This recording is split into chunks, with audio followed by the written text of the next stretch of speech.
वालेकुम। आज जो है वो जिस टॉपिक फैमिली रियूनियन के वीज़ा के लिए के ऊपर मैं बात करने जा रहा हूँ, ये बेसिकली जो है वो मैं ये समझ सकता हूँ जो पास्ट एक्सपीरियंस मुख्तलिफ लोगों से बात करने। आई थिंक ये वो एक ऐसा डॉक्यूमेंट है, बर्थ सर्टिफिकेट, कि जिसके हवाले से जो है वो पाकिस्तान के अंदर एप्लीकेंट्स जो हैं उनको बहुत ही जो है वो प्रॉब्लम फेस करनी पड़ रही है। और इस हवाले से जो है वो बहुत ही ज़्यादा जो है वो कन्फ्यूजन्स जो है वो चल रही होती हैं माइंड में। और जब तक के जो है वो वीज़ा नहीं मिल जाता तो बंदा जो है वो इस वजह से जो है वो एक टेंशन के जो है वो माहौल में रहता है, परेशान रहता है कि पता नहीं उसकी जो है वो वेरिफिकेशन और उसको वीज़ा मिलेगा कि नहीं मिलेगा, उसकी बर्थ एंट्री दुरुस्त है कि नहीं है दुरुस्त। और उसकी वजह अनफॉर्चुनेटली ये है कि जो हमारी यूनियन काउंसिल्स के सेक्रेटरीज़ हैं वो तो बिल्कुल जो है वो हमें प्रोसीजर्स के बारे में कोई भी इंफॉर्मेशन जो है वो देने के लिए तैयार नहीं है। अगर हम खुद से जो है वो इंफॉर्मेशन जो है वो इसका प्रॉपर जो प्रोसीजर है या रूल्स रेगुलेशंस हैं जिनके अकॉर्डिंग जो है वो ये यूनियन काउंसिल या टाउन हॉल फंक्शन करते हैं, वो भी कहीं हमें जो है वो ले डाउन हुए मिलते नहीं हैं। गूगल वगैरह करके मैंने खुद भी जो है वो ढूंढने की ये कोशिश, मोस्टली जो है वो ऑथेंटिक जो गवर्नमेंट ऑफ पंजाब की तरफ से कोई ऐसी इंफॉर्मेशन हो वो मिलना बहुत मुश्किल है। और जब इतनी ज़्यादा डिफ़िकल्टीज हों तो फिर प्रोसीजर का जो है वो पता कहाँ से किया जाए। तो जो आज मैं इस वीडियो के अंदर आपको प्रोसीजर वगैरह बताने जा रहा हूँ, डेफिनेटली मैं भी जो है वो ये सारे का सारा जो प्रोसीजर है मैंने डिफरेंट जो है वो लोगों के पास्ट एक्सपीरियंस से जो इस प्रोसेस से गो थ्रू हो चुके हैं वहाँ से कुछ एक दो जो है वो ताल्लुक वाले लोग थे, लायर वगैरह मेरे जानने वाले, कुछ उनसे इन्फॉर्मेशन लेके तो एक जो है वो कंक्लूजन समझ लें कि जो मेरी असेसमेंट या अंडरस्टैंडिंग है वो आपके साथ जो है वो शेयर करना चाह रहा हूँ और शेयर करने जा रहा हूँ। ये बेसिकली जो है वो प्रोसीजर जो है वो एक्चुअली यानी इसी तरह से है, क्योंकि अब काफ़ी हद तक जो है वो मोरलेस ये चीज़ें जो है वो क्लियर हो गई हैं और एग्जैक्टली जो है वो ये प्रोसीजर कैसे हमें करना है। तो मैं पर्टिकुलरली बात कर रहा हूँ, हो सकता है कि ये प्रोसीजर गवर्नमेंट के लाज में समटाइम कहीं पे किसी पॉइंट पे जाके डेविएट भी कर रहा हो, लेकिन जो जर्मन एम्बेसी के लिए एक्सेप्टेबल एंट्री रिकॉर्ड होता है उसको सामने रखते हुए जो है वो मैं बात करने जा रहा हूँ। ठीक हो गया। तो कुछ क्वेश्चंस हैं जो कि आपके जहन के अंदर जो है वो होने चाहिए और आपको ख़ुद से पूछने चाहिए और इनके आंसर्स आपको पता होने चाहिए, तभी जो है वो आप अपनी एंट्री के जो है वो बारे में श्योर हो सकते हैं कि जी अब जो मेरी एंट्री है वो करेक्ट वन है। अच्छा, तो अब सबसे जो मैंने कुछ क्वेश्चंस जो है वो यहाँ ले डाउन किए हैं, मिनिमम जो मेरे जहन के अंदर आए राइट डाउन किए हैं, वो क्या है कि जी जो रिकॉर्ड है वो एंटर कहाँ पे करना है ना। ठीक है। फिर जो है वो जो ऑलरेडी अगर आपकी एंट्री मौजूद है तो क्या वो लीगली करेक्ट एंट्री मौजूद है, और लायर अगर आएगा और उसे वेरीफाई करेगा तो वो उसे जो है वो जेन्युइन कंसीडर करेगा। फिर जो है वो ये भी एक बड़ा इंपॉर्टेंट क्वेश्चन है, क्योंकि क्या होता है कि बर्थ रिकॉर्ड ही नहीं मिल रहा होता, तो कहाँ कहाँ जो है वो हमें पहले मेक श्योर करना चाहिए, क्योंकि अगर आपकी एंट्री मौजूद है आपने उसे ढूंढा नहीं है और आपने नई एंट्री करवा ली है तो डबल एंट्री होने की वजह से भी आपके जो है वो एंट्री फेक कंसीडर होगी। फिर जो है वो डेफिनेटली लेट एंट्री जो है वो कौन सी एंट्री होती है और लेट एंट्री का जो बर्थ प्रोसीजर है वो क्या है। तो ये वो क्वेश्चंस है जिसको जो है वो वन बाय वन जो है वो आंसर करने की जो है वो ट्राई करूँगा। ठीक है। Where to enter the birth, देखें बड़ा सिंपल सा इसका आंसर है कि जब आप पैदा होते हैं तो आपके ज़ाहिर है आपके पेरेंट्स जो है वो किसी उनकी एक ख़ास जगह पे रिहाइश होती है, रेजिडेंस होती है। ठीक है। तो आपने जो रिकॉर्ड है वो जो आपकी जहाँ पे आप पैदा हुए हैं उस एरिया में जो भी यूनियन काउंसिल आपकी लगती है तो वहाँ पे जो है वो आपने अपना रिकॉर्ड जो है वो एंटर करना है। अच्छा, अब यहाँ पे जो है वो कुछ केसेस होते हैं जो कि एक्सेप्शनल्स हैं। ये तो मैं बात कर रहा हूँ ना, एक्सेप्शनल कह रहे हैं या कह लें कि वो कुछ सिनेरियोज हैं जो कि नॉर्मल केस में नहीं होते। यानी नॉर्मल केस तो ये है कि आप जो है वो जिस एरिया में रह रहे हैं, यानी आपके फादर मदर और आपके बहन भाई अगर आपसे पहले कोई बड़े हैं तो, और आप वहीं पे आपने घर में जो है वो आपकी बर्थ हुई है, यहाँ के आपके करीबी हॉस्पिटल में आपकी बर्थ हुई है, तो आपका एरिया जो है वो जो भी उस आपके घर की एरिया की यूनियन काउंसिल आपको लगेगी, तो वहाँ आपके पेरेंट्स ने आपका अंदराज करवा दिया, तो ये तो करेक्ट हो गया। कुछ केसेस के अंदर एक्सेप्शनल केसेस, फॉर एग्जांपल कि आप जो है वो अपने नाना नानी की तरफ हैं और वहाँ पे जो है वो आपकी जो है वो बर्थ हुई है, तो ऐसी सूरत के अंदर जो है वो आपका अंदराज जो है वो कहाँ किया जाए, ठीक है ना, कौन सा जो है उसके लिए एड्रेस लिखा जाए। तो देखें, ये जो हमारी बर्थ यूनियन काउंसिल है, इनके लॉज एंड प्रोसीजर्स के अकॉर्डिंग ये बात है कि आप जिस यानी अगर आप नाना की तरफ रह रहे हैं तो भी आप अपने दादा की तरफ, यानी जहाँ पे आप रह रहे हैं आपके फादर मदर, एक्चुअल में जो इनका एड्रेस रजिस्टर है, उस एरिया की यूनियन काउंसिल के अंदर जो है वो अपना रिकॉर्ड आप एंटर करवा सकते हैं, ठीक है। और आप अपना रिकॉर्ड अगर जो है वो जहाँ पे आप ना अगर ना अपने नाना की तरफ हुए हैं तो वहाँ पर भी आप अपना रिकॉर्ड जो है वो एंटर करवा सकते हैं। जो असल चीज़ इसमें ज़्यादा अहम है वो जो मैटर करती है वो ये है, और मैंने पास्ट के अंदर जो है वो ये देखा है कि कुछ इस वजह से जो है वो सिर्फ ऑब्जेक्शन लग गई है कि जी आपका जो बर्थ का ये एरिया था वो डिफरेंट था और आपने अंदराज जो है वो डिफरेंट में करवाया था। तो I would suggest for German embassy कि जिस एरिया की यूनियन काउंसिल आप, यानी जिस एरिया में आप पैदा हुए हैं, वो अगर नाना की तरफ पैदा हुए तो उस एरिया की यूनियन काउंसिल में अपना अंदराज करवा लें। और अगर जो है वो आप दादा की जो है वो यूनियन काउंसिल, यानी जहाँ पे आपके फादर मदर हैं, दादा तो जस्ट सिंबॉलिक यूज़ कर रहा हूँ, तो फिर जो है वो आप क्या करें कि आप जो है वो वहाँ पे अपना अंदराज करवा लें, ठीक हो गया। तो ये जो है वो अंदराज ये डेफिनेटली उस केस के अंदर के जब आप के ऑलरेडी अंदराज मौजूद हैं तो ये आपका क्वेश्चन और कंसर्न नहीं है।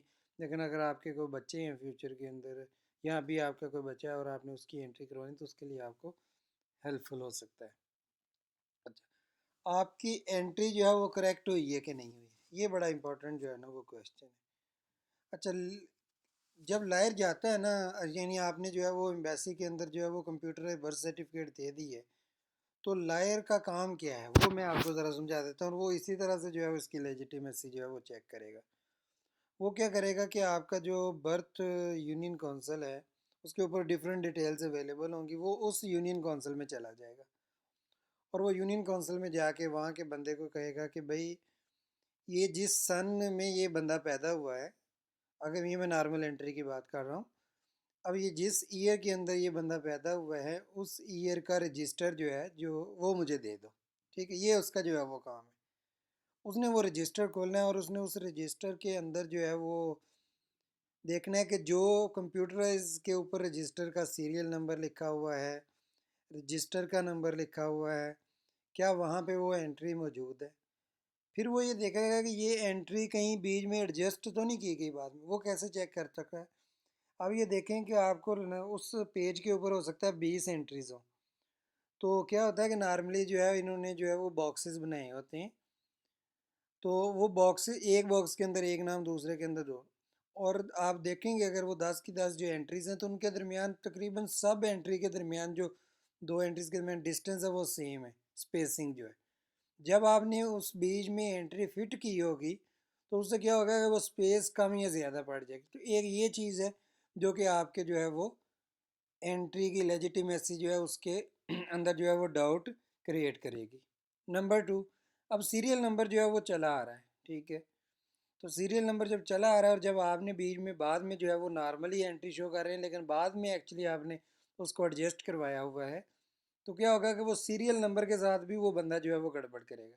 यानी मिसाल के तौर पर ये जो पैसे लेके यूनियन काउंसिल के सेक्रेटरीज होते हैं वो क्या कर देते हैं जी, अगर लेट्स से कि एक सीरियल नंबर 56 है, तो आपकी एंट्री उसने 56/1 करके आपकी एंट्री बीच में जो है वो एडजस्ट कर दिए और अगला नंबर है तो उसके अकॉर्डिंग जो है वो ये जो है वो सीरियल नंबर भी फॉलो हो रहा है, बट ये भी चीज़ जो है वो डाउट क्रिएट करती है। कुछ लोग क्या करते हैं सेक्रेटरीज वगैरह, वो पेज या कुछ पेजेस जो है वो रिमूव करके तो उसकी जगह जो है वो नए पेजेस लगा देते हैं।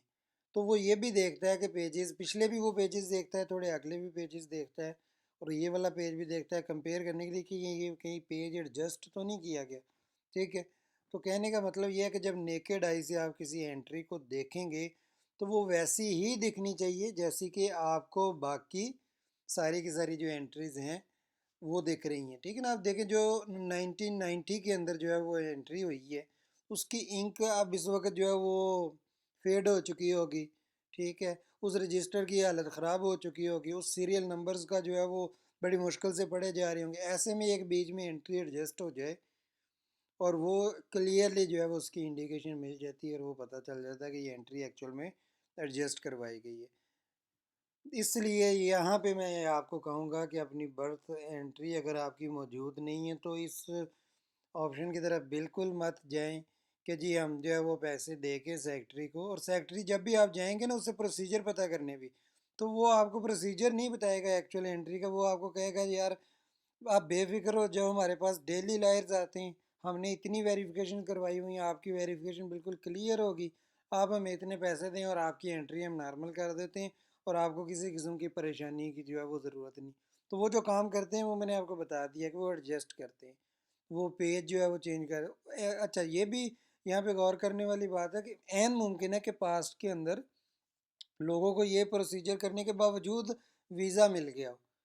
आई डोंट नो कि उसकी रीज़न ये भी हो सकती है कि लायर जो है वो उसने जो है वो यानी वो जो यूनियन काउंसिल का बंदा था उसने उसकी एडजस्टमेंट ऐसे की है कि लायर को मिनिमम से मिनिमम जो है उस पर डाउट हो रहा था। ठीक है।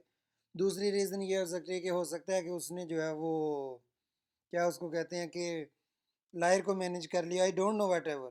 लेकिन एक बात याद रखें कि ये क्या वो बंदा अगर कोई आपको ये मशवरा दे कि भाई मैं इस प्रोसीजर से गुजर चुका हूँ और सक्सेसफुली जो है वो मैंने वीज़ा ली है, तो क्या वो बंदा आपको इस बात की गारंटी देने के लिए तैयार है कि अगर आप भी ये प्रोसीजर करेंगे तो आपको वीज़ा मिल जाएगा? अगर तो वो आपको गारंटी देने के लिए तैयार है, जो कि मुझे कन्फर्म है कि ना आपको सेक्रेटरी देगा और ना ही वो बंदा जो आपको ये मशवरा दे रहा है वो गारंटी देगा, तो फिर आप इस प्रोसीजर पे ना जाएं। क्यों ना जाएं? क्योंकि ये इलीगल प्रोसीजर है।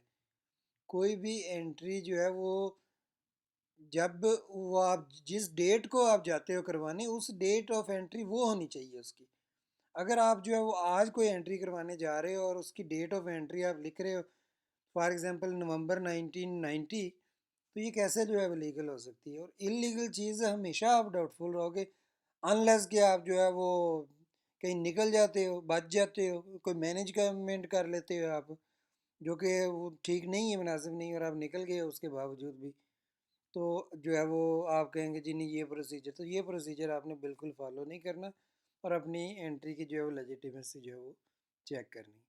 अच्छा कुछ पास के अंदर मैंने ये भी देखा है कि रिकॉर्ड ही नहीं मिल रहा होता, पेरेंट्स को याद नहीं होता, घर में कोई पैदाइश पर्ची या कोई ऐसा प्रूफ नहीं मिल रहा होता, तो फिर जो है वो जाते हैं यूनियन काउंसिल में हम लोग, तो उनको कहते हैं जी कि ये हमारी एंट्री ढूंढते हैं, तो वो थोड़ी बहुत जो है वो एफर्ट करते हैं और कहते हैं ये आपकी एंट्री नहीं है। उसकी वजह क्या होती है कि आपको अपनी एक्चुअल डेट ऑफ बर्थ तो पता नहीं होती। एन मुमकिन है कि वहाँ पे डेट ऑफ बर्थ जो है वो कुछ और लिखी हुई हो और आपने जो बाद में डॉक्यूमेंट्स वगैरह पे आईडी कार्ड वगैरह पे लिखवाई हो वो कोई और बर्थ एंट्री हो, तो जिसके आप उसी सालों के अंदर ढूंढ रहे हैं और वो आपको बर्थ एंट्री ना मिले। ठीक है। तो इस पे आपने कन्विंस नहीं हो जाना कि जी ये बर्थ एंट्री जो है वो वाकई मौजूद नहीं है।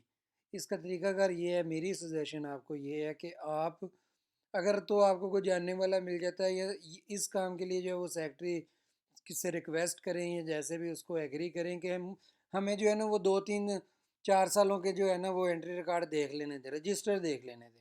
यानी जो आपके पास मैनुअल रजिस्टर मौजूद है ना वो हमें जो है वो एक दफ़ा आधा पौना घंटा देख लें। आप क्या करें कि उससे 2 3 साल पहले भी और 2 3 साल बाद भी जो है वो रिकॉर्ड की एंट्रीज देखें मैनुअल रिकॉर्ड के ऊपर, तो ऐन मुमकिन है कि किसी और साल के अंदर जो है वो आपको वो एंट्री मिल जाए। ठीक है। तो ये बड़ा इंपॉर्टेंट है कि आपने कोशिश ये करनी है कि अपनी एंट्री जो है वो ढूंढें। अच्छा एक और चीज़ भी है, ना मिलने की एंट्री। पुराने वो टाइम के अंदर जो है वो ओल्ड एज के अंदर क्या था कि यूनियन काउंसिल जो कि बैकवर्ड इलाके जो कि छोटे छोटे गांव हैं या टाउन्स हैं, वहाँ पे यूनियन काउंसिल्स होती थी, लेकिन सिटीज़ के अंदर टाउन हॉल्स होते थे, म्यूनसिपल कॉरपोरेशंस होती थी। यूनियन काउंसिल्स जो है वो मुशर्रफ के दौर के अंदर आई हैं, ठीक है, यहाँ बाद में आई 1995 के बाद जो है वो। यूनियन काउंसिल पहले सिटीज़ के अंदर नहीं थी। तो कौन जो है वो रिस्पॉन्सिबल था उस वक्त? म्यूनसिपल कॉरपोरेशन या टाउन हॉल्स के अंदर जो है वो आपका रिकॉर्ड जो है वो रजिस्टर होना चाहिए। मैं पास के अंदर ये भी देख चुका हूँ कि लोगों ने अपना रिकॉर्ड यूनियन काउंसिल्स के अंदर देखा, उनको नहीं मिला, उन्होंने रिकॉर्ड एंटर करवा लिया, बट एक्चुअल में उनका कस्टोडियन ही जो है वो म्यूनसिपल कॉरपोरेशन। कस्टोडियन की क्या डेफिनेशन? जिस वक्त आप पैदा हुए तो उस वक्त आपका रिकॉर्ड कहाँ पे रजिस्टर होना चाहिए था। तो मैंने बताया कि जो सिटीज़ हैं उनका रिकॉर्ड पुराने टाइम के अंदर 2001 के से पहले पहले और ख़ासकर 1995 से बीच में वो म्यूनसिपल कॉरपोरेशंस या टाउन हॉल्स के अंदर होता था, ठीक है। तो वहाँ पे भी जाके जो है वो अपना रिकॉर्ड लाजमी चेक करें। हो सकता है कि वहाँ पे जो है वो आपका रिकॉर्ड मौजूद हो, क्योंकि लायर ये बातें जानता है जो आपकी वेरिफिकेशन करने आएगा, उसे आपके बर्थ डेट से अंदाज़ा हो जाएगा कि इसका रिकॉर्ड कहाँ पे रजिस्टर हो सकता है, तो वहाँ वहाँ ट्राई कर सकता है वो। ना करे तो वो एक लायर की अलग से बात है, और अगर उस रिकॉर्ड एक और मिल गया तो फिर जो नया रिकॉर्ड आपने करवाया होगा वो जो है वो फेक आपका बर्थ सर्टिफिकेट का आ जाएगा और आप कोर्ट आर्डर के जो है वो चक्कर में पड़ जाएंगे। तो ये वो सारी बातें हैं जो कि मैंने आपको बताई कि आपको अपना रिकॉर्ड ढूंढना चाहिए, रिकॉर्ड की लेजिटिमेसी चेक करनी चाहिए, और कहाँ कौन सी यूनियन काउंसिल में जो है वो रिकॉर्ड। अच्छा, एक इसमें पॉइंट और है कि भाई अगर अब जो है वो हम एंट्री करवा रहे हैं, यानी है हम अब जो है वो एंट्री करवा रहे हैं, तो कहाँ जो है वो हम अपनी जो कि लेट एंट्री है तो वो कहाँ पे करवाएं? क्या वो ये हो सकता है ना कि आपके यूनियन काउंसिल जब आप पैदा हुए थे तो कोई और थी, अब जब आप एंट्री करवाने लगे हैं तो आपका एड्रेस चेंज हो चुका है, तो अब आपकी यूनियन काउंसिल जो है वो कोई और हो गई है, ठीक है ना। तो ये एक पॉइंट जो है वो हो सकता है कि ऐसी सूरत के अंदर जो है वो आप अपना रिकॉर्ड जो है वो कहाँ पे एंटर करवाएं, वहाँ जो कि जहाँ पे आप पहले रहते थे, या कि वहाँ जहाँ पे आप जो है वो अब रहते हैं।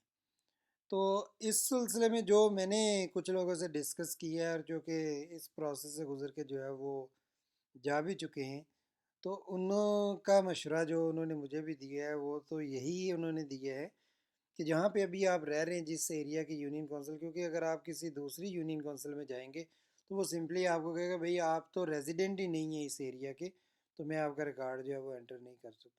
तो चूँकि जो रिकॉर्ड आप आज करने जा रहे हैं उस रिकॉर्ड को जो है वो आपने क्या करना है, आज की जो है वो यूनियन काउंसिल के अंदर ही जो है वो एंटर करवाना है, ठीक है। तो अब आ जाते हैं जी कि लेट एंट्री क्या है। जब हमारा जो है वो हमने तसल्ली कर ली कि हमारा रिकॉर्ड जो है वो मौजूद ही नहीं है, ठीक हो गया, और अब हमें जो है वो लेट एंट्री करनी। तो सबसे पहले हमारी एंट्री की डेफिनेशन, लेट एंट्री की क्या डेफिनेशन है? हर वो एंट्री जो आप बर्थ के 60 डेज़ के बाद करवाते हैं, आजकल के जो है वो लॉ के अकॉर्डिंग जो है वो एंट्री लेट एंट्री कहलाती है, ठीक हो गया। यानी अगर आपने जो है वो पैदा होने के डे से लेकर विद इन 2 मंथ्स के अंदर आपके पेरेंट्स ने या किसी के थ्रू उन्होंने ये एंट्री यूनियन काउंसिल के अंदर नहीं करवाई, तो ऐसी सूरत के अंदर आपकी जो एंट्री है वो लेट एंट्री कहलाएगी, ठीक हो गया। अब लेट एंट्री के अंदर भी जो है वो दो कैटेगरीज हैं। नंबर वन वो है जो कि 61 डे से लेकर 7 ईयर्स के दरमियान है, और नंबर टू जो है वो अबव 7 ईयर्स जो है वो लेट है। तो अगर जो है वो आप 61 से 7 ईयर्स के बीच बीच में आपकी एंट्री करवाने जा रहे हैं तो वो भी लेट एंट्री ही है, लेकिन वो लेट एंट्री का प्रोसीजर डिफरेंट होगा। और अगर आपने जो है वो 7 ईयर्स के बाद करवा रहे हैं, यानी अभी करवा रहे हैं और आप 2000 में लेट से पैदा हुए हैं, तो ऐसी सूरत में भी आपकी एंट्री लेट ही है, लेकिन उसका प्रोसीजर डिफरेंट है। तो पहले 61 और से लेकर जो हमारा 7 ईयर्स तक है, ऐसी लेट एंट्री के प्रोसीजर जो है वो ये है कि आप यूनियन काउंसिल के सेक्रेटरी को एक एप्लीकेशन लिखेंगे, साथ एक एफिडेविट देंगे, जिसके अंदर जो है वो आप उसको कहेंगे कि आप क्यों जो है वो ये एंट्री नहीं करवा सके, और जो है वो आप जो है वो उसकी डेट ऑफ बर्थ की जो है वो लीगल होने यानी सही होने की जो है वो हलफनामा देंगे, एफिडेविट देंगे, ठीक है। तो ये पेरेंट्स की तरफ से होगा, तो पेरेंट्स ही ये एंट्री करवाएंगे। तो पेरेंट्स जो है वो एप्लीकेशन देंगे यूनियन काउंसिल के सेक्रेटरी को, साथ में वो एफिडेविट लगाएंगे। 50 रुपये वाला जो है वो एफिडेविट आप ले लें, और साथ में जो है वो आपको कोई कुछ ना कुछ और मज़ीद प्रूफ देने पड़ेंगे। फॉर एग्ज़ाम्पल अगर आपके पास कोई स्कूल का सर्टिफिकेट है तो वो दें। सबसे बेस्ट है कि अगर आपके पास हॉस्पिटल में अगर आपकी बर्थ हुई है तो हॉस्पिटल का जो सर्टिफिकेट बर्थ का होता है वो दें साथ में, ठीक है। और अगर वो नहीं है, आपके घर में जो है वो पैदाइश हुई है, तो फिर जो है वो आपने क्या करना है कि एटलीस्ट आपके पास वो जो इंजेक्शन वाला एक कार्ड होता है, हिफाजती टीकों वाला, वो कार्ड जो है वो दें। इस तरह के डॉक्यूमेंट्स आपने साथ में लगा के एक अपनी फ़ाइल बनानी है, ठीक है। इसमें क्या है, आपने यूनियन काउंसिल की सेक्रेटरी के नाम पे एक एप्लीकेशन होगी, एक एफिडेविट होगा, जिसमें आप जो है वो हलफनामा देंगे कि जी ये जो है वो बच्चा जो है वो इसकी मैं क्यों अंदराज नहीं करवा सका, और ये मज़ीद डिटेल भी आप सेक्रेटरी से वो बता देगा आपको अगर उसमें मज़ीद कुछ लिखना हुआ। और इसके अलावा जो है कुछ सपोर्टिंग डॉक्यूमेंट्स, जिसमें मैंने बताया कि कोई स्कूल के सर्टिफिकेट्स, कोई हिफाजती टीकों के जो है वो पर्ची वगैरह, अगर आप कार्ड है आपके पास, और हॉस्पिटल का कोई पर्ची है जो पैदाइश की, या कोई सर्टिफिकेट है हॉस्पिटल की तरफ से बर्थ का, तो ये साथ लगा के अपनी फाइल आप बिल्ड करेंगे।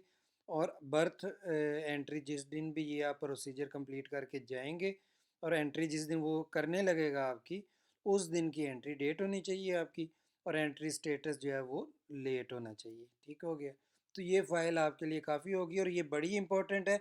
German embassy late birth entry बगैर फ़ाइल के एक्सेप्ट नहीं करती, और फाइल का रिकॉर्ड, कॉपी वगैरह या तस्वीरें वगैरह वो लायर लेके जाएगा।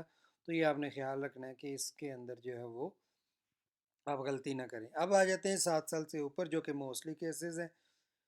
तो उस सूरत में जो है वो आपको क्या करना पड़ता है, उस सूरत में जो है वो प्रोसीजर ये है कि आप अगर अपनी यूनियन काउंसिल एरिया अभी वाले में जाएं, उसको एप्लीकेशन दें, वो आपको रेफ़र करेगा असिस्टेंट कमिश्नर, जो कि डिस्ट्रिक्ट का हेड होता है। लेकिन ये लास्ट चेंज होते रहते हैं, अगर इस वक्त अगर असिस्टेंट कमिश्नर्स हैं तो जो भी रिस्पॉन्सिबल है वहाँ पे आपकी एप्लीकेशन को रेफ़र कर दिया जाएगा। वो क्या करेगा, वो आप ये रिस्पॉन्सिबल है कि वो विदिन 7 डेज़ जो है वो आपकी बर्थ एंट्री की एप्लीकेशन के ऊपर प्रोसेस करे। तो उसने वो केस जो है वो आपकी एप्लीकेशन वो एक्चुअली रेफ़र कर देनी है डिस्ट्रिक्ट हॉस्पिटल को, या आपको के थ्रू वो कहेंगे को फॉर्म्स वगैरह दे देंगे कि भाई ये जो है वो आप अपना मेडिकल ये टेस्ट करवा के अपनी एज डिटरमिन करके उसकी रिपोर्ट जो है वो हमारे पास लेके आओ। यहाँ जो है वो हॉस्पिटल डायरेक्ट ये वो वहाँ से प्रोसीजर जब आप जाएंगे तो वो आपको बताएं। मोस्टली आपको कह देते हैं कि ये जो फॉर्म और ये चीज़ें ले जाएं, और आप जाके अपना ये मेडिकल वगैरह परफॉर्म करें, उसकी रिपोर्ट्स लेके एज की रिपोर्ट डॉक्टर के, मेडिकल सुप्रिटेंडेंट की स्टैम्प के साथ कि जी आपकी एज कितने साल है, ये साल ही सिर्फ बताएंगे आपको। वो आपके पास जब रिपोर्ट आ जाएगी तो उसके बाद आपने क्या करना है कि वही लेके दोबारा असिस्टेंट कमिश्नर के ऑफिस जाएंगे। तो वो आपका केस अब जो है वो फॉर फर्दर एक्शन सेक्रेटरी को जो है वो रेफ़र कर देगा।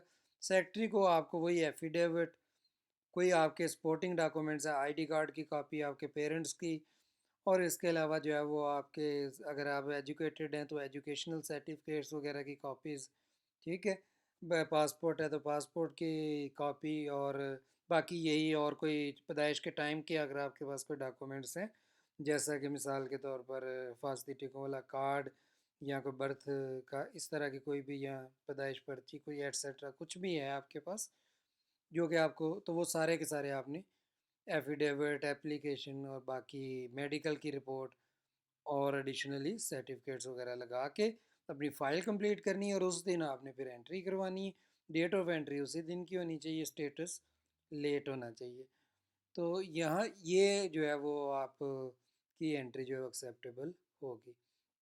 आखिरी एक बड़ा इंपॉर्टेंट बात जो है वो मैं करना चाह रहा हूँ, वो ये है कि कुछ लोगों की एंट्री गलत जगह पे हुई होती है, ठीक है। यहाँ कुछ लोग जो है उन्होंने तो एंट्री अपनी करवा ली है सेकंड, उन्हें पहले का पता नहीं चला था। देखें, as per union council rules regulations कोई भी एंट्री जो है वो कैंसिल नहीं हो सकती, अलबत्ता क्योंकि कोर्ट ऑफ लॉ जो जजमेंट देती है वो भी लॉ ही कंसीडर होता है। तो इसी सूरत के अंदर जो है वो आपको कोर्ट आर्डर के थ्रू जो है वो, अगर यानी आप, जैसे मिसाल के तौर पर आपकी एंट्री बर्थ एंट्री मौजूद है, और आप उस बर्थ एंट्री में डेट ऑफ बर्थ और जो अब आपके पास सारे डॉक्यूमेंट्स हैं उनके ऊपर डेट ऑफ बर्थ में डिफरेंस है, जो कि बड़ा कॉमन केस है। अब आप क्या करें, या तो वो सारे डॉक्यूमेंट्स जो है वो चेंज करवाएं अकॉर्डिंग टू जो कि आपका एक्चुअल रिकॉर्ड बर्थ का है, क्योंकि पुराने वक्तों में बर्थ रिकॉर्ड का डॉक्यूमेंट यूज़ नहीं होता था स्कूल में पढ़ने के लिए या आईडी कार्ड बनवाने के लिए या पासपोर्ट बनवाने के लिए। तो लोगों ने जो है वो डिफरेंट है डेट ऑफ बर्थ जो है वो लिखवा के तो ये सारी चीज़ें बनवाई होती हैं। तो अब देखें, इन प्रिंसिपल कोई भी ऐसा लॉ नहीं है मौजूद कि जो ये अलाउ करे कि आप जो है वो अपनी बर्थ की डेट ही जो है वो चेंज कर लो। ऐसा नहीं हो सकता ना, कॉमन सेंस की बात है कि आपने जो डॉक्यूमेंट्स बनाए वो गलत हैं। आपकी डेट ऑफ बर्थ तो जो एक्चुअल में रजिस्टर हो गई थी, आपको पता ना हो या ना हो, तो एक्चुअल में तो वही थी। तो लॉ ऐसा कोई बना भी नहीं सकती कोई गवर्नमेंट। लेकिन एज आई सेड कि कोर्ट ऑफ लॉ अगर आपको जजमेंट दे दे तो फिर अब कोर्ट ऑफ लॉ इसका मतलब ये है कि जब आपकी एंट्री मौजूद है, डेट ऑफ बर्थ गलत है और बाकी सारे डॉक्यूमेंट्स पे जो है वो कोई और है, और आप ये डिसाइड करना चाहते हैं कि नहीं जी मैं जो है वो डॉक्यूमेंट्स पे नहीं करवा सकता, उसमें हर्डल्स हैं, को मना कर रहे हैं जो भी अदारे हैं उसको सही करने से। तो अब आपने सोचा जी कि मैंने जो है वो अपने जो रजिस्टर के ऊपर एंट्री है डेट ऑफ बर्थ, तो फिर उसी को चेंज करता हूँ, हालांकि सही वही थी, लेकिन अब मजबूरी में उसी को, तो ये काम आप जो है वो सिर्फ और सिर्फ कोर्ट ऑफ लॉ के थ्रू कीजिए। कोर्ट ऑफ लॉ इसको क्यों कंसीडर कर लेता है, देखें वो फिर ये जो लायर है ना, अगर जब उनसे आप डिस्कस करेंगे वो आपको बताएंगे कि उसमें ह्यूमैनिटेरियन ग्राउंड्स भी आ जाती हैं, आपका फ्यूचर भी देखा जाता है। उसमें ये देखा जाता है मिसाल के तौर पर कि कल को आपको अपने पार्टनर को जाके यहाँ आके जर्मनी में जो है ज्वाइन करना है, तो आपके ये पूरा फ्यूचर ख़राब हो जाएगा, आपकी मैरिड लाइफ बर्बाद हो जाएगी अगर ये नहीं होता। तो इन सारे फैक्टर्स को कंसीडर करते हुए कोर्ट ये कहती है कि इस बंदे की जो है वो पहली एंट्री को कैंसिल किया जाए और इस डेट ऑफ बर्थ के अकॉर्डिंग जो है वो नई एंट्री जो है वो इसकी की जाए। तो फिर जो है वो जब ये कोर्ट तो उसके मुताबिक जो है वो एंट्री आपकी हो जाएगी और वो एक्सेप्टेबल होगी। आपने क्या करना है, सिर्फ यूनियन काउंसिल के अंदर कापी जो है वो कोर्ट आर्डर की लाजमी देनी और अपने पास भी लाजमी रखनी है, एम्बेसी को देने की ज़रूरत नहीं। अगर किसी फ़र्ज़ करें आपकी अपॉइंटमेंट करीब है और अब आपके पास जो है वो कोर्ट और ये केस कि सब करके जो है वो पहले आपके जो है वो तैयार करना रेडी पॉसिबल नहीं है, तो इसका मेरा मशवरा ये है कि बर्थ जो सर्टिफिकेट है वो जमा ना करवाएं अपॉइंटमेंट के टाइम पे। उनसे टाइम ले लें, उनको कहें कि मेरा कोर्ट ऑफ लॉ में जो है वो केस चल रहा है, कोई इशू था। तो उसके बाद जो है जैसे ही आपको करेक्ट कोर्ट आर्डर के बाद बर्थ सर्टिफिकेट मिले तो वही जो है वो एम्बेसी जो है वो उसमें सबमिट करे। इसके अलावा किसी चीज़ के लिए कोर्ट आर्डर की ज़रूरत नहीं है, अनलेस कि अगर आपकी ऑब्जेक्शन लग जाती है और उसके बाद फिर एम्बेसी आपको बाउंड कर देती है कि आप जो है वो कोर्ट आर्डर के थ्रू इस चीज़ों को करेक्ट करें। अच्छा, ये बात याद रखें कि नादरा के पासपोर्ट के और आईडी कार्ड के अंदर अगर आप डेट ऑफ बर्थ अपनी चेंज करवाते हैं तो उसके लिए कोई जो है वो आपको कोर्ट आर्डर या एट्सेट्रा इन चीज़ों की ज़रूरत नहीं, क्योंकि ये जो इंस्टीट्यूट्स हैं इस पर ट्रस्ट करती है एम्बेसी, इनके डॉक्यूमेंट्स को बगैर वेरिफिकेशन के एक्सेप्ट करती है। हाँ, क्योंकि ये लोग ऑलरेडी ही जो है वो प्रोसीजर जो रिक्वायरमेंट्स हैं उसको पूरा करके ही कोई चीज़ चेंज करते हैं। तो इनकी एंट्रीज़ के ऊपर आपको कोर्ट आर्डर जो है वो लेने की ज़रूरत नहीं होती। तो इनमें अगर आपने कोई चेंज करवानी तो आप सिंपली जाएं, आपके पास उन डॉक्यूमेंट्स हैं उनको वो डॉक्यूमेंट्स के साथ दें कि भाई ये एंट्री मेरी गलत हुई, इसको ठीक करें, नाम में कोई गलती है, स्पेलिंग में गलती है, ठीक है ना। तो जो भी है वो आप सही करवा लें। अगर वो कर देते हैं आईडी कार्ड वाले, नादरा वाले, यानी कि ये पासपोर्ट हो भले ही चाहे आईडी कार्ड हो, तो ये आपका एक्सेप्टेबल है।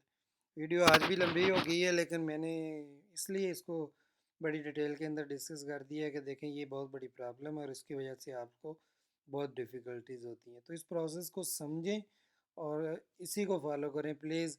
ये जो पैसे दे के अपनी एंट्री को एडजस्ट करवा के फिर सारा दिन साल जो है डाउट में रहते हैं, मैनेजमेंट में लगे रहते हैं। अगर किसी का केस पास्ट में हो भी गया है तो, और हो सकता है फ्यूचर में भी हो जाए प्रेजेंट, लेकिन इससे बचें और जो एक्चुअल लीगल प्रोसेस है उसी को जो है वो फॉलो करें। खुश रहें, दुआओं में याद रखिएगा। अल्लाह ताला हम सब का हामी नासिर। अल्लाह हाफिज़।